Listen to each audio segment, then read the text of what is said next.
Hello, everybody. How you doing? Dave FENNOY here, and this is another Ask Dave FENNOY Anything on a Wednesday, 6 p.m. Pacific. And boy, that light's a little bright, isn't it? Let's just turn that down a little bit. There we go. That's better. And well, let's see. Last couple of weeks, I couldn't do this because I was working, but I'm finally back. I hope it didn't piss anybody off. If you had some burning question that you wanted to ask, you had to go to somebody else to find out. But we're here now, and I have a fantastic guest. She is an amazing voice actress, also a very good friend, and also mom and wife. She's holding it all down. Yay! And let me I can hear you in the background there. Let me bring you on here, Miss Cissy Jones. Da-da-da-da. There she is. And Cissy, you have had a wonderful career, or I should say, are having a wonderful career. Among some of your credits, The Last of Us, huge game. We're on a game together, After Party. We're on a number of games together, as a matter of fact. Fallout 76, Red Dead Redemption. Say that 5 times as fast as you can. Darksiders 3. I mean, and the list is long. I checked the IMDb page. It's long. And one of the most wonderful things, I think, is, of course, you're a winner of a BAFTA award for Best Performance in a Video Game for your work in Firewatch. Yes, sir. Bravo. And so if you have some questions for me, and especially for Cissy, start putting them there. I'll check them out, and we'll start taking some questions in a bit. Excuse me. No, it's not the COVID. Yeah. It's not the COVID. I promise. But I want to ask you some questions about your career. First of all, how did you get started? Well, I took the very traditional route of getting a business degree first and working in the Silicon Valley for 10 years before deciding I hated my life and wanted to be an actor. Yeah, I have a degree in business and a degree in Spanish, and I went to work in startup land in Northern California Bay Area, and learned a lot, met some really great people, and ultimately really hated what I was doing. So I had a conversation with my now husband about my dream job, and I said, you know, I'd always wanted to be a voice on The Simpsons, but I didn't know how. I just thought you had to live in Hollywood. And 2 weeks later, I was listening to the radio, and Nancy Cartwright, who was Bart Simpson, came on the radio to promote the Simpsons movie and started talking about voiceover and how it's the best job in the world. And oh, by the way, there's a voiceover school in Sausalito, and you should go check it out if you're interested. And Samantha Paris. I got on the phone that day, and I started taking classes that week. And 2 years later, I had an agent and was able to leave my golden handcuffs. Wow, there you go.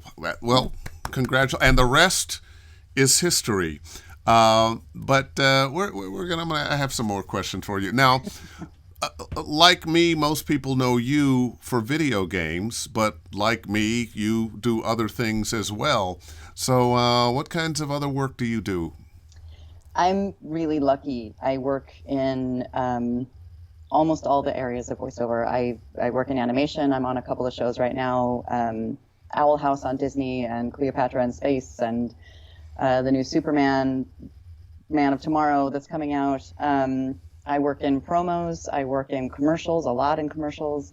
I do trailers. I do sound-alikes. I do documentary narration. I was actually the narrator in a documentary that was nominated for an Academy Award. Yeah, I do. The only thing I don't really do is audiobooks. I just don't have time. Yeah, welcome to the club. So, sound-alikes. How did you get into the sound-alikes? Were you somebody who, as a child, did a lot of imitating of your favorite cartoon characters and people that you knew? I did, but it's less about that. What I've come to realize is that it's less about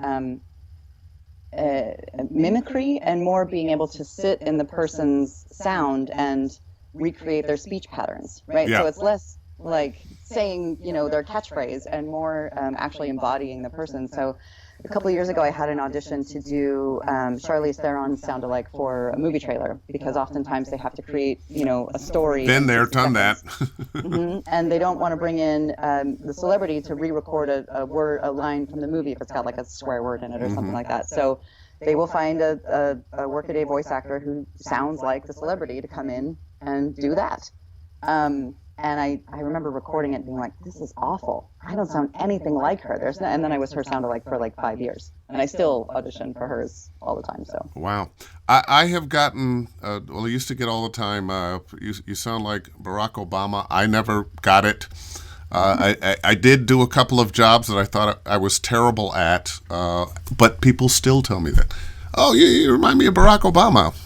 No, or you sound like Barack. No, I don't. You're very well spoken. You're very eloquent speak, and I can hear that. I think it's because I kind of do that a lot. Every third word. Okay, now, so you're working this job that you hate, and you discover voiceover. Did you think you had any talent for it when you decided, hey, this sounds like fun? I knew the second I started classes that it was that or nothing. And I found in my life when I'm on the wrong path, I keep running up against the steel wall. You know what I mean? Whether it was career or relationships or whatever, if it was the wrong path, it wasn't easy. And with voiceover, it just felt like a zipper. Like it just came together. And so I just knew, like, this is going to be my thing. I was getting good feedback from all of the instructors I was working with, and I was able to get an agent fairly quickly, both in San Francisco and Los Angeles. And so I never doubted myself. Well, yeah. It's interesting. My story is a little bit the same. I remember when I was going to move down here from Northern California. I'd been a disc jockey up there. And I had a number of people who either had been disc jockeys or they had been voice actors in the Bay Area. They'd gone to Los Angeles and had not been successful. And several of them kind of told me almost in an angry way, why are you going to do that? You're not going to be successful. I went down there. I tried it. It didn't work for me. I had some other people tell me, oh, gosh, you're so brave to go down there. And I'm not brave at all. I'm driven. I have no choice. This is where I am being led. Yeah. And I find with people that I'm teaching, often my question to them is this just somebody told you that you could do this, or does this really resonate with you? Yeah. So I could not agree more. Someone told me too when I moved here, I've lived here for 3 years and I've never booked a thing through my agent. And I was like, well, that's your path. And I, thank you for sharing your path with me. That is not my path. Yeah. Now, that's not to say I haven't had moments of, oh God, what have I done-age? When I first moved down here, I didn't, for context, in San Francisco, my second audition was Katya for The Walking Dead. And I booked it. It was my first voiceover job. And it was lightning in a bottle. It was amazing. So I was like, I got this voiceover thing on lock. And I moved to LA and I didn't book a thing for a year. Not a year. And I was like, what have I done? Oh my God, I've made this horrible mistake. My husband's still commuting to San Jose and back. And my agent called me one day and he was like, yo, you are so desperate to book, I smell it in your slate. Yeah. If I smell it, they smell it. And no one hires desperation. Oh, yeah. And I was like, noted. So that is so true. And I like people to learn things from this. And one of the things that I think they should learn, when you're so hungry for the job, when you're so, oh, I got to have this, I need to book this, that's what comes through. Yeah. So, Yeah, you And it's hard. It's hard not to be like, please, I really want to be Wonder Woman. Come on, come on, come on, come on, come on, come on. But the more you put that out, the more people are like, ooh, good, stay away. yeah, somehow you So, have to let it go. Well, yeah. let's see. Somebody wants to say hello to you. Alex Hello. Wood, hey, Sissy, big fan of your work. I just signed with Dean Pinero. Yay! Congratulations. That's awesome. He's the best. Well, he's actually lying. He signed a few months ago. Dean is my first and only Los Angeles agent, and I love him with all my heart. Well, Guy. fortunately in Los Angeles we have a lot of good agents. Yeah. Question comes up a lot: how do I get an agent? What would be your best advice? My best advice, honestly, would be to find out if they're teaching any workshops. And if you can get face to face with an agent when you're ready, please do not go before you're ready. Marilyn Wisner does Meet the Pro Nights. I know Voice Actors Network does Meet the Pro Nights. I don't remember who else does. But find out when agents are teaching, and can you pay $120 and go read for them, because it makes so much more of an impression to see somebody crush it face to face than getting a demo in your email, because that can just easily be deleted. That's my advice. As a matter of fact, there are a number of those. I think one of the smarter things you can do is to take those kinds of workshops. They're usually one night, usually about $100, $125, and they're usually for people who actually are working already, people who they've got the goods. People just don't know who they are yet.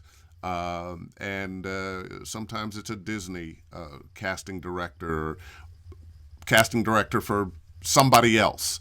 Always a good way to go, but the thing you mentioned, when you're ready, when you're really good, when you really have something to offer. Otherwise, you've blown that opportunity for that first chance to make a great impression. Absolutely. Let's see. Who else is on here? Has a question for you? Come on, get your questions. Get your questions. Somebody. Oh, Jeff Burns. I bet you Hi, know Jeff. Hey, Jeff. Yeah. I know Jeff. Yeah, of How are course my you friend? do. And I relate to that, Sissy. I'm not sure which comment that was because you've made of some very good ones already. Let's see. Thomas always has something. Now that we're still in lockdown, how do you format your auditions? How much room, tone for the header, separation between takes, length of tail? Also, there are some that are.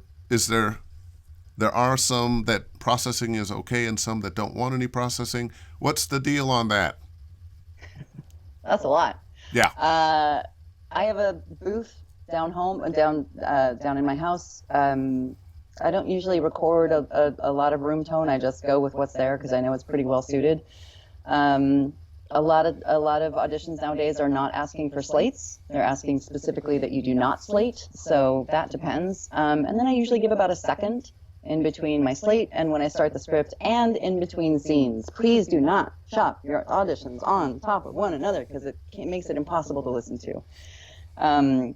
But also don't leave too much space. I think about a second is right so that people don't go, oh, are they done? I guess I'm turning this off. Well, you're echoing me there, and I've had discussions with people before. Well, do I leave no space, or do I leave 3 seconds? And 3 seconds is too much, but you got to give people an opportunity to take it in and have a reaction before they're on to the next thing. If I may, can I swear? Yeah. Okay. I have this thing that I call the shitty sandwich audition. Mm-hmm. So I like to picture when a casting director sends out a casting call for a major lead in a AAA game, they're getting somewhere between 2,000 and 3,000 auditions of one character, right? So I like to picture this producer sitting there with their feet up on their desk, listening to the same words over and over, eating a shitty sandwich.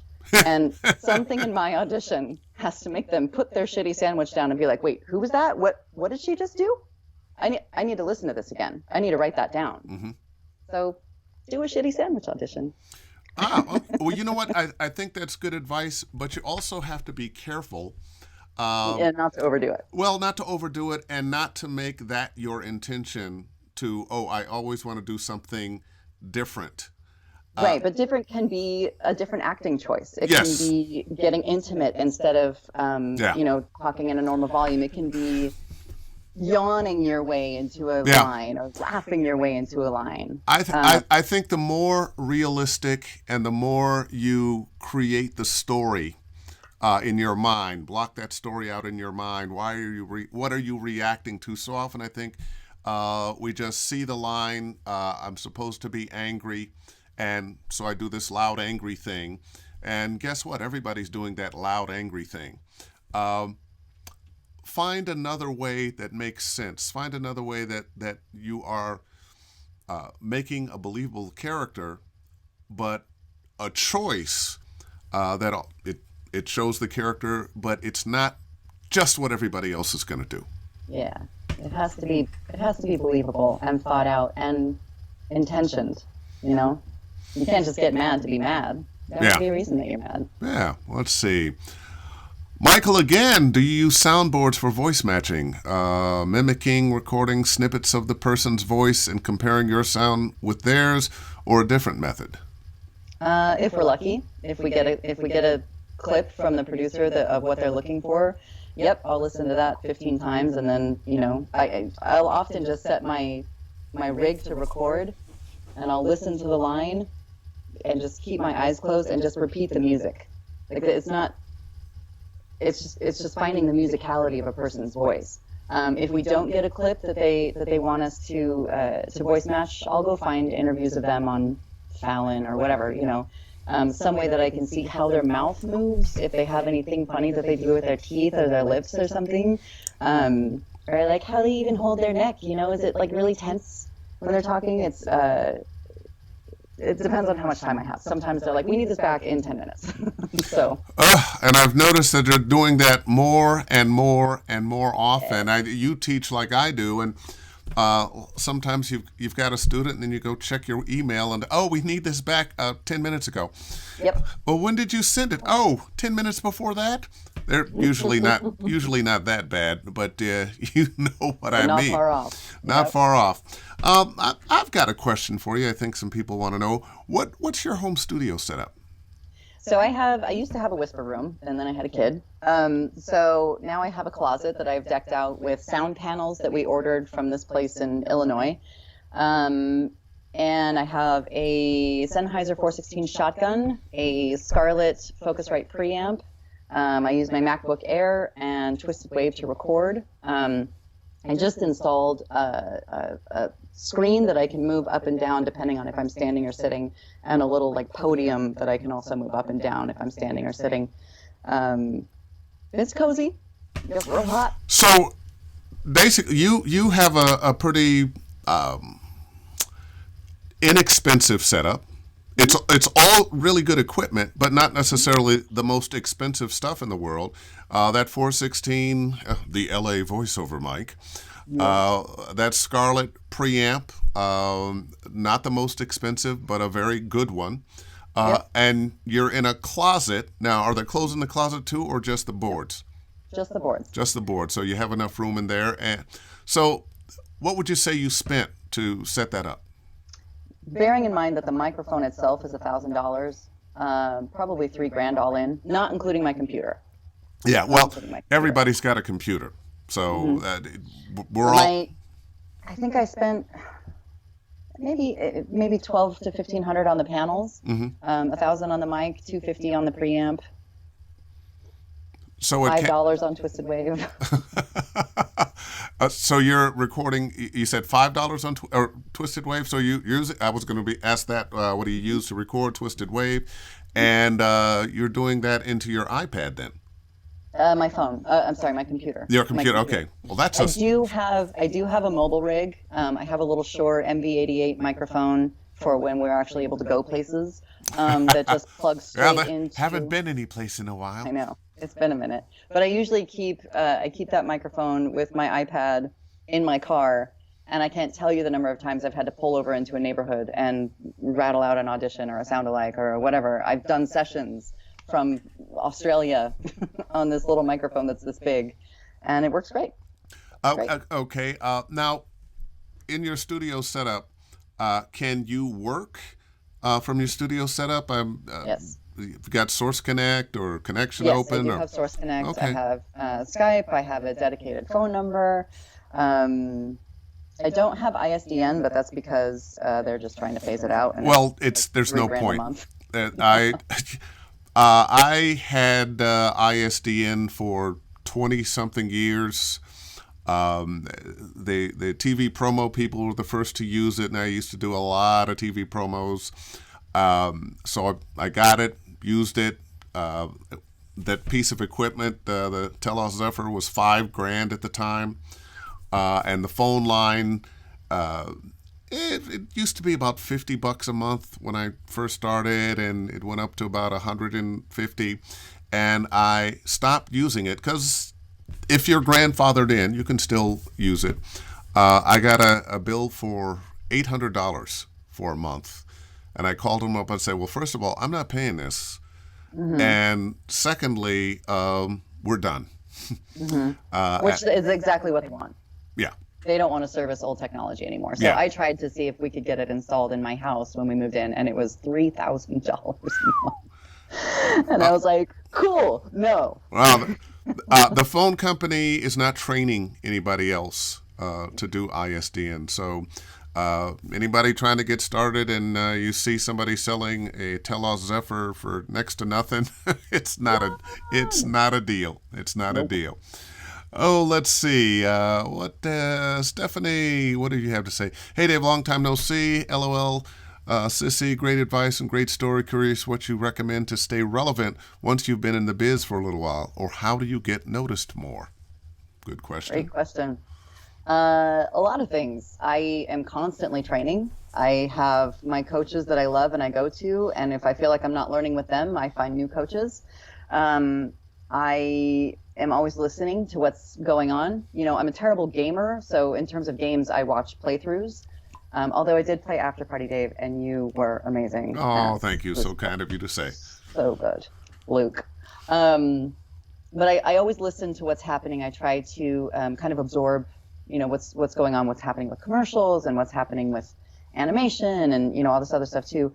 The other thing, and I think people don't really talk about it very often, but my agent and I have a joke that this is 10% talent and 90% hustle. And what that means is that talent is important. It matters that you know what you're doing behind a microphone, but it also matters that people know who you are and know what your brand is and what your quality is. Are you going to show up and do the job beautifully and be amiable and, you know, not cause problems and you know, people know if they call me to come in and do a job, we're going to get it done right. Yeah. We are. And the other thing is, you know, listen, I meet casting directors and producers and show creators and things like that all the time, but I never want anything from them. Yeah. They become my friends. Yeah. And I think that's a really important distinction in that it's not networking. You know, it's not like, oh my God, can you get me a job? It's hanging out with my friends. I tell people all the time, you never ask for a job. Yeah. You can offer your services, but never ask for a job. And I think the best thing you can do to maintain a great reputation, show up on time, be good at what you do, be enjoyable, be pleasant, and get it done fast. Be that person that can be counted on. Don't bring your stuff, whatever it is, into the Nobody booth with you. cares. Nobody cares. One of the things I tell students often, and you know who they are when you're working with them, and you give them a direction, or oh no, but this time let's go with this. Well, you know, I did it that way because I was thinking this, and I'm like, I don't care. Nobody cares. No, never ever go into a session, and when they give you a different direction, don't start explaining why you did what you did. That nobody cares. Just be able to make that Take move. direction. Take direction. Yeah. Let's see. Let's see. In your opinion, what is the biggest challenge newer voice actors are facing? It's crowded. It's crowded up in here. And listen, I come from business. In business, people get promoted and job slots become available. In voiceover, people do not get promoted. So I am still competing against Gray Delisle and Courtney Taylor and Kari Walgren and all of these amazingly talented women. And Dave is still competing against Imari Williams and Steve Bloom and Fred Tatasciore and these amazingly talented men. And that's just part of it. Sometimes they're going to be right for the job, and sometimes you're going to be right for the job. But again, as a newer voice actor, it's your job to make sure you are turning in consistently good auditions. If you go to events and you meet people, don't ask for the job. I went to a workshop one night with a casting director, I think from Disney, and she said that she keeps a spreadsheet in her computer when she's listening to auditions. And if she hears an audition that's really, really good, she'll pull up that spreadsheet and write your name down. Once she has written your name down 10 times, meaning 10 perfect auditions, you might get a callback. Right? So the numbers matter, but so does the quality. Yeah. Super importantly, the quality. I have a similar feeling. A lot of times you get started or started in a new genre of voiceover and you're not booking. I think sometimes that's because they don't quite know who you are, haven't quite heard you. In some ways, your voice is like that song that you hear on the radio maybe the first time. Oh, okay, that's kind of catchy, but you've forgotten it. Well, after you've heard it a few times, oh, I get this person now. Yeah. Oh, that's another good audition from this person. I'm willing to take a chance now and offer this person a job. Yeah. I think sometimes we have to understand that when you're talking about a game, a cartoon, a commercial, whatever it is, there's a lot of money beyond the little bit of money they pay us that's going in that are going into these projects, and they want to be able to trust you. Oh, yeah. Let's see. Oh, I'm just pop that up. Jordan Reynolds, he just want to say, hey, you two, much love. Oh, look at them. They're so cute. I had Jordan on a couple weeks ago. Let's see. These are just a couple of hellos. Hey, Theodore. Good to see you, and good to see you, Theo. And let's see. Jeff Burns again. Do you ever wish that video games had more opportunities for ensemble recording, at least once we're far enough removed from the pandemic? I mean, listen, ensemble recording is always a dream, but sometimes it doesn't work. You know, if there's too many people in the booth, it's hard to get a clean take. And I've gotten to do ensemble records for exactly 2 games, Firewatch and Batman Arkham Knight with Maurice LaMarche. And they were incredible experiences both, but it's very, very rare. I would love to do more if it works. That's another game that we're on together, Batman Arkham Knight. Oh, that's right. You're Lucius Fox. Lucius Fox. Thank you. And I did not get to do any ensemble on that one. I have done ensemble 3 times. One I don't remember. One was Walla for World of Warcraft, where there are about 50 voiceover guys in this room over at LA Studios, and if a bomb had gone off, there would have been a whole lot of work for a whole lot of people. And another was a game that Michael Cyrus directed, and he has always been a champion of wanting to do ensemble. And there's me and Fred Tatasciore and a few other people, and just fantastic. But the nature of video games is such in post-production that it's tough for them to have ensemble work. So we're never going to have it all the time. So who are your influences? I have a lot. I came into this business so starry-eyed, and I have gotten to meet the majority of the people that I've been starry-eyed over, and for the most part, they're just great people, and it makes me starry-eyed even more. You know, Courtney Taylor is one that jumps out at me. She's so wildly talented and so effortlessly cool. And she's just become one of my greatest friends. I still look up to her. Same with Kari. Gray is ridiculous. Um, Ashley Birch is incredible. And all good, wonderful humans. Jen Hale, Sarah Almale. Um, God, the list goes on for days. I could talk about the amazing women and men in this industry, but as a woman, I know exactly what you mean. There's a lot of, and you've mentioned some of my favorite women voice actors, but you're listening to guys if you're a guy. Yeah, and now I was looking for who might you have been listening to when you first got started. That was there somebody that maybe is no longer with us, or some cartoon you used to watch when you were a little girl or something? I watched all the cartoons. I didn't know it at the time, but I was Charlie Adler's biggest fan. Ah! And then when I met him, I was like, you were, and then you were, Oh, I love Charlie, and he's so crazy.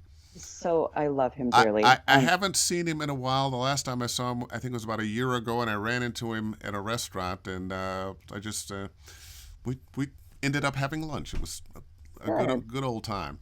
Let's see. Well, who else have we got here? Evan Richards. Hey, Dave and Cissy. I'm signed with an agent in L.A. and Cincinnati as well as Chicago. As well as Chicago. I have both a commercial and an animation demo and home studio as well. I'm working with Lee Gilbert on making my video game next year. What should be on your video game demo? I would start with your regular speaking voice in whatever it is. And it depends, I would say, on what kind of games you want to go after. If you want to go after narrative games, I would find some real juicy stuff that you can showcase your acting. If you want to go after World of Warcraft and stuff like that, make sure you've got accents on there. Make sure your accents are solid. There's a really great website called the International Dialects of English Archive, and they've got every country in the world broken down into cities and native speakers from those cities reading the same passage from a book and then telling a little story about their lives. But say that one again. I'm going to write that one down. The International Dialects of English Archive. It's amazing. It's a free resource. So study accents. For video games, it's important. They definitely want to know that you can do a couple of different, completely unique characters. One of the ways that people break into AAA games is through additional voices, which is basically the gen pop. So Spider-Man swings by on a city street, and these girls down below go, "Oh my God, there's Spider-Man! He's so dreamy." That's gen pop. That's additional voices. And the checks cash. Yeah. Right. The money spends. Mm-hmm. Yeah. I would just add to that, or co-sign something, that first thing that you said. Your voice is the star of your demo. I hear so many demos that somebody starts with an accent they don't do very well, and then they go into a monster voice, and then they go into a voice, well, I don't know if it's theirs or not, and too much variety, trying to show off I can do all these things, but you never come away with a sense of who this person is. I like to liken what your demo should be. Imagine your favorite character actor, what their demo would be. From this movie, this TV show, that TV show, but you're always going to come away with a sense of who that person is and how they make you feel. Yeah. We are all unique individuals, and the truth of the matter is that thing that is unique about you is your thing. Sometimes we don't know exactly what it is. Sometimes we can get some help with people kind of helping us. Well, what do you feel like when I'm talking to you? That kind of thing. But it's you. It's you. Yeah. You can have the accents, have the monster voices, but keep coming back to your signature voice. That was a good question. What's your best advice for somebody who's just starting out in the game? In voiceover in general? Yeah. Well, there is a fabulous website that I'm sure you have spoken of multiple times called iwanttobeavoiceactor.com. And it was put together by one of the best in the business, D. Bradley Baker. And it has demo producers and coaches and agents and how to build a home studio and all manner of information that is located in one easy-to-access space. Oh, yeah. Also, VO Buzz Weekly. VO Buzz Weekly is also great. I would find coaches that you trust, coaches that don't blow smoke up your butt, people who are going to make you grow. I would listen to the people that you admire in the business and what it is that they do that you like, and maybe if that's something that you want to build on. Start taking classes, learn how to act. Everybody thinks it's like, oh, but I've got this great voice, I should be a voice actor, and no one cares about your voice. People care about you act, right? I cannot tell you the number of people I get that say, I've always been told I have a great voice, and that's lovely, and no one cares. and that's usually the worst student. Yeah, because they fall in love with the sound of their voice. And if they've heard it too much, they're thinking, well, that's the thing. That's the thing is my beautiful voice. And I tell people all the time, the more beautiful your voice, the faster bad acting shows up. Because people actually do listen a little more because, oh, listen to that mellifluous voice and a guy that has no talent. So the acting. Let's see. Just let you know that it's one of my students, Kayla Renee Jackson. We have the same setup, Cissy. Yay! Works like a charm. Okay, and Thomas Macha, is it common to be asked to sing for a VO audition? Sometimes. Yeah. I don't know if I'd say common, but it for happens. Animation, it's more so. Yeah. Oh, yeah. I've been asked to sing, and fortunately I can sing in some character voices because my regular singing voice is shot. Jeff Burns, 416 and the MacBook are the most expensive parts of that booth. Yeah. That's true. Yeah. So it doesn't take, thousands and thousands and thousands and thousands of dollars, just thousand and thousand. I would say, though, the panels I got are really nice. You can also get away with getting Pyramid or Alex foam and probably do the whole thing for $1,500 to $1,700, including a $1,000 microphone. Okay. Evan Richards asking for a friend. What's a good mic under $200 for a home studio? I think the Rode NTG3. Okay. I started on an NTG2 and it was great. Yeah. But you can call the guys at Sweetwater. It's a equipment company, and they know everything. And just tell them, they'll hear the sound of your voice and they'll be able to guide you towards an affordable microphone. They're really, really great. Good. I have used Sweetwater a lot in the past. Of course, I didn't start using them till I didn't have to ask them. So you had all the things. I had usually, oh, wow, that's that microphone. I want to buy that. Let's see. Thomas again, what's your typical turnaround between getting notified of an audition and when you can upload the file? Do you process EQ, compression, noise reduction, etc. before sending off the files? My agent's pretty good. We usually get, listen, I have an agent and I have a manager. Agent is usually at least 24 to 48 hours, if not 72. Manager is sometimes 10 minutes, sometimes an hour, sometimes by 5 o'clock tonight.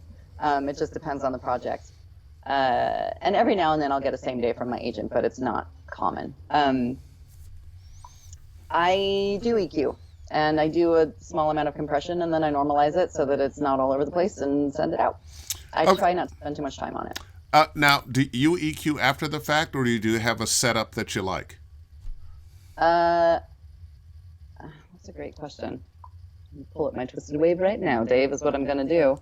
I had an audio engineer friend who set up for me a stack that does a high pass, a dynamics processor, and a graphic EQ that I apply after I've recorded. Okay, and you apply that to everything?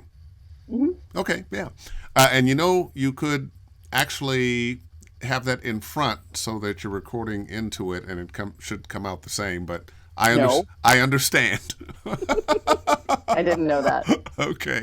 I But that's a good way. A lot of people buy equipment that can do a lot of things, but I think you'll find more often than not, you're going to find that one setting for yourself. It may be a combination of compression, EQ, um, and rolling off high end or low end. But if you're changing up everything each time, you're doing something wrong. And I will say, I just got the stack set up at the beginning of quarantine. Prior to that, so for 9 years, I would normalize and make sure that nothing was too loud and blown out and nothing Yeah. was too quiet. And that's it. Okay, when you're recording, what levels are you recording at? Where do you want it to peak as you're recording? Personally, I keep it really low because of games. Because oftentimes I forget to change the gain if I have to do efforts or like a death.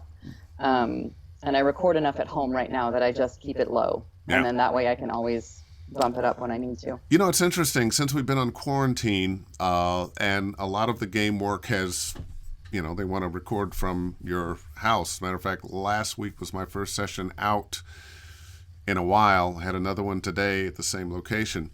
But they would tell me things like, "Oh, I want you to record between -12 and -12, that low?"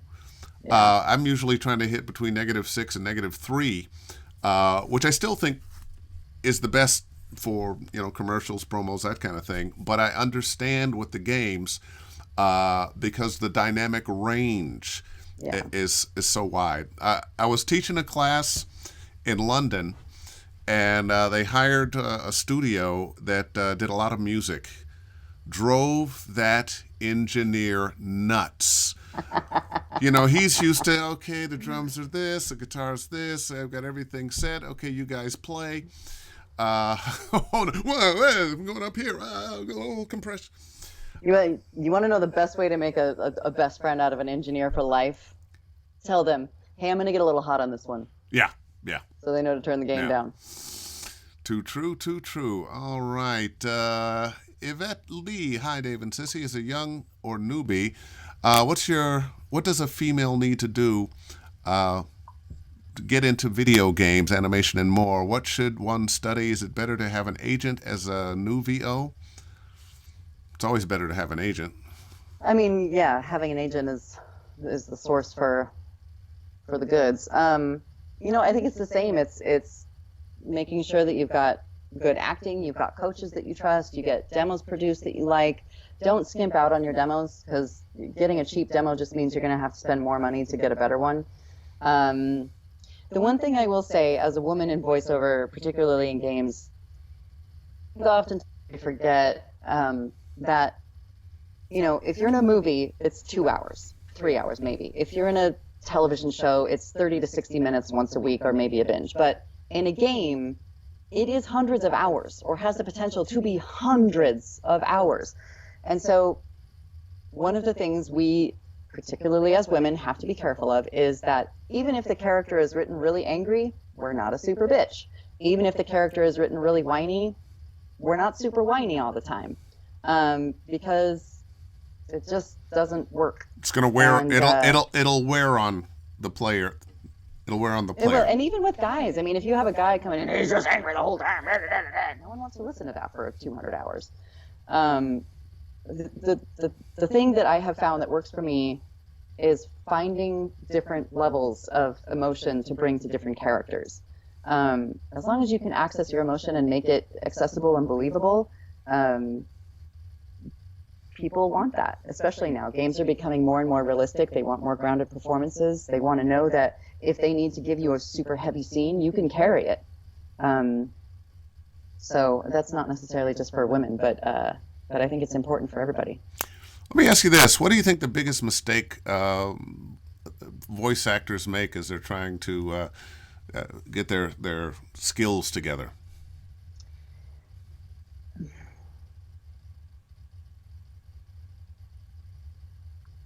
I would say reaching out before you're ready.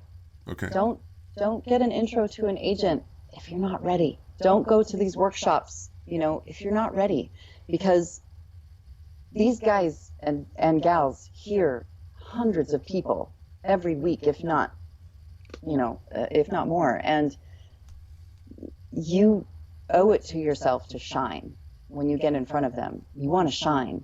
And that goes in all aspects of being ready for a workshop. That goes in the aspect of waiting to demo until you're ready. Do not do a demo that is better than you, because you will get called out like that. If you have stuff on your demo that you cannot sustain or you cannot recreate, don't put it on your demo. I think it's just, the thing I have seen most often is that people think this is an easy coast job. It's just, I'll just go to work in my pajamas. It's fine. You don't have to work for this. I work my ass off. Dave works his ass off. We bust our butts because we like working. So don't come in thinking that it's just going to be a gimme. I don't care if you have a great voice. I don't care if you've done on-camera work. People want to know that you're in it to work. It's an easy way to riches in voiceover. Oh, yeah. I just want to make some extra cash. Oh, Luc de Villars. I have 2 big games to voice on Friday, but in both I play mean guys. Lots of shout, lots of screams, and even burning screams. How fun. How fun. What would be your best advice for not damaging my voice? And hello to you, dear. You and Dave giving advice. It ran on my 20 seconds. You and Dave giving advice is getting my ears smiling. Aw, ears with mouths. Yay. I am actually putting together a free webinar about vocal health with a woman named Mindy Pack, P-A-C-K. And she has put together it's actually a set of straws, if you can believe it, metal straws that she's created a whole thing. Yes. No, and if you don't have the straws, you can put your fingers like this and you blow so that your cheeks puff out, but you do it like it's a car warming up. Oh. Sounds crazy, but it resets your vocal cords. Yawning does that as well. And it's I did a session the other day as a dragon, as you do, and after every scream, I would stop. I would ask for my minute. I'd put it on mute, and I'd do the a couple of times, and it just gets it right back to normal. You know what? I just learned something new. I'm gonna do that. Yay! Wow. As soon as I get the webinar set up, I'll send you the information, because I want it to be free to everybody. I want vocal health to be top for everybody going into a studio. Yeah. Let's see. I'm going to go through some things. Oh, Stephen Hack. What's that? Oh, Dialect Archive. Yeah. Excellent. Thank you, Stephen, for giving that, and for those who are watching. And it went by so fast, and I get it. There it is. Oh, well, we got a couple of those, and that lets me know how far back we've gone. Phyllis Bailey Brooks, fantastic singer. Okay, and I love you guys for sharing the links that have been spoken about. That's what it's all about. Let's see. Okay, Dave, you and Cissy are now officially in charge of planning my new video game demo. That'll be $2,500, please. Thanks for the direct link. Okay, I'm kind of skipping through here. Phyllis Bailey Brooks, are there any particular styles of monologue work that we should concentrate on that would transfer to VO audition prep? I just have old auditions that I use when I'm teaching. I know Dave has the majority of the ones that I have as well. Yeah. Well, I have scripts from actual video games, but I also use monologues from movies and plays. Sometimes the video game script, sometimes you just have a line and a line and a line. And I find sometimes if I can give you that paragraph and you have to learn to sustain that character, that helps. And it gives you a chance to find your way through a character and learn to create the inner dialogue and really see the scene. Because the things that we don't have in a video game, another actor, costume, blocking, and memorized words. We have to create all that. Yeah. Let's see. Michael Carlucci. Michael Scott. I had to rap also. Haha. Came out like an SNL skit. Okay. That was a conversation between two people. Hey, Jen Henry, what's going on? What's recommended expected amount of time to leave between slate and read? Different for game work than commercial. And we actually covered that, and we're both kind of in agreement that a second. About a second. I'll go second, maybe a second and a half. But attention spans are so short these days that you don't want to go too long or they're on to the next thing. Yep. Okay. Kayla Renee, I've seen that on game auditions I've been getting as well. They're asking to stay around negative 18 dB. And Canadian client of mine wanted negative 6 dB gain on new e-learning project, but I prefer negative 3 dB normally. Okay. And one of the things we learn about that is different strokes for different folks. Yep. Ain't no one way to do it. There you go. Let's see. Alex Wood, the most love I've ever gotten from an engineer is when I told them, get ready, you're going to have to chase me. Speaking of which, doing efforts, a lot of people they have a hard time with efforts. I'm sure you've had to chase a scene with efforts. Mm-hmm. Why don't you describe what that is and the kinds of what it takes?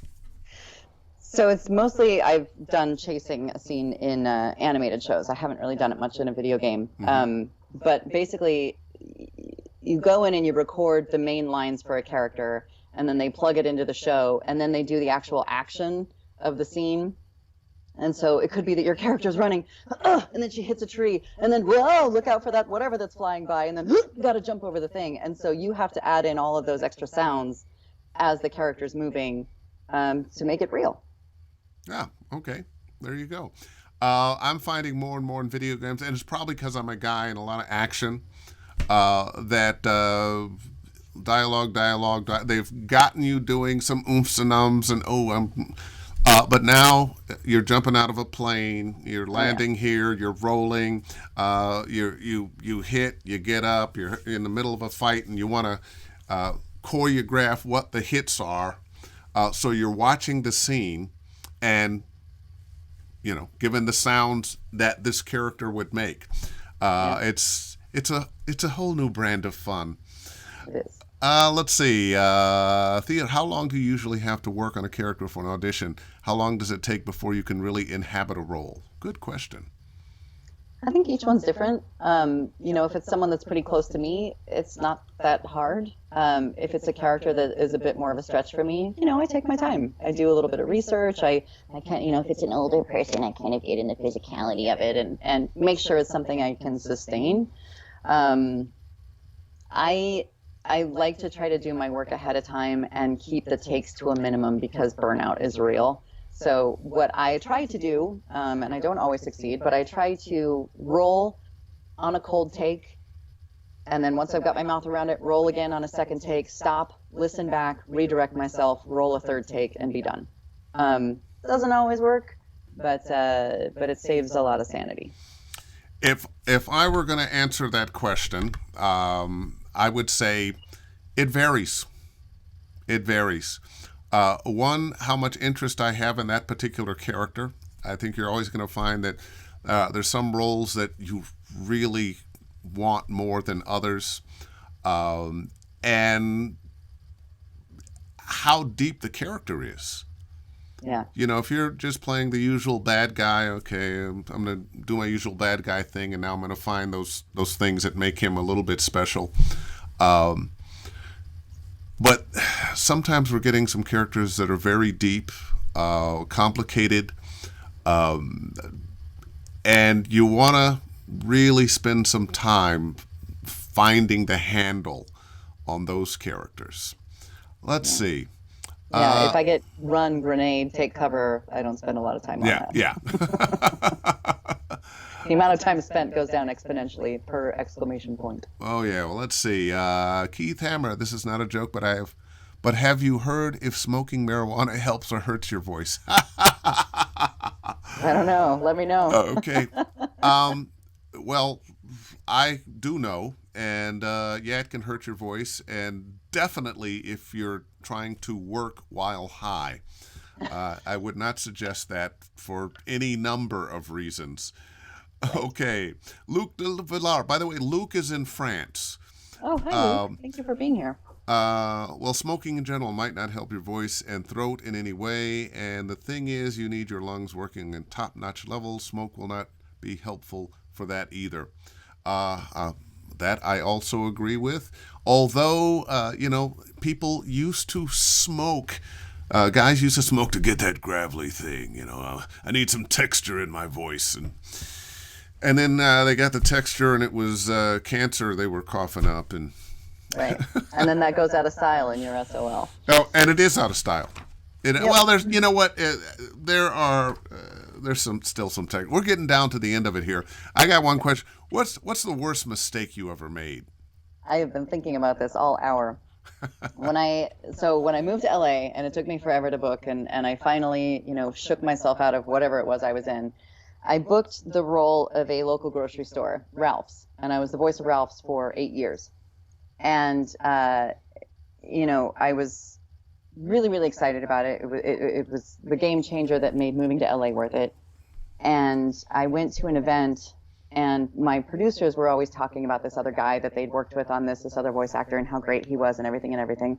And so I saw him at this event, and I went up and I said, "Oh my God, you're so-and-so. I'm working with this guy and that guy, and they're always talking about how wonderful you are." And he said, "Oh, what are you working with them on?" And I said, "Ralph's." And he goes, "Oh, you're the one that replaced me."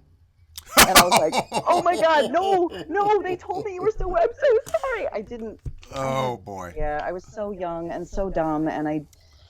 But you know what? That's such an innocent mistake.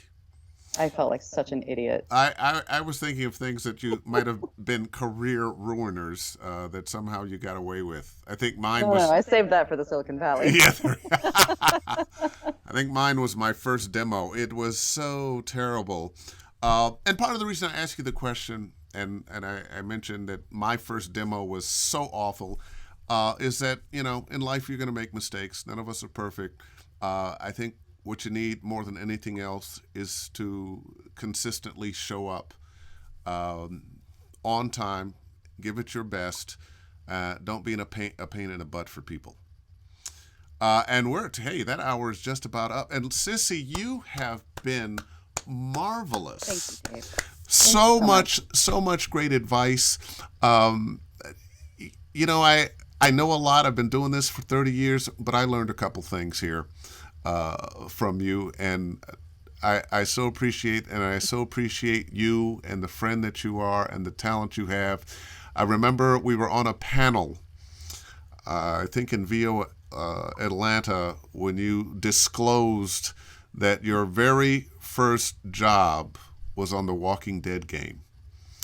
And you were so good. I was just, what? No, you have to have been no. You're just an amazing talent and a very good friend. And so glad that you were able to join me today. Thank you. And thank you, everybody, for the questions and for being here. And Dave, thank you always for being a bright light. My pleasure. My pleasure. Woo! All right, everybody. We're going to say goodbye to Cissy Jones. She was fantastic. Give her a hand. And that wraps it up for another Ask Dave FENNOY Anything. And I'll see you next Wednesday, 6 p.m. Pacific. Tell your friends about it. Come on back and see me now. Bye-bye.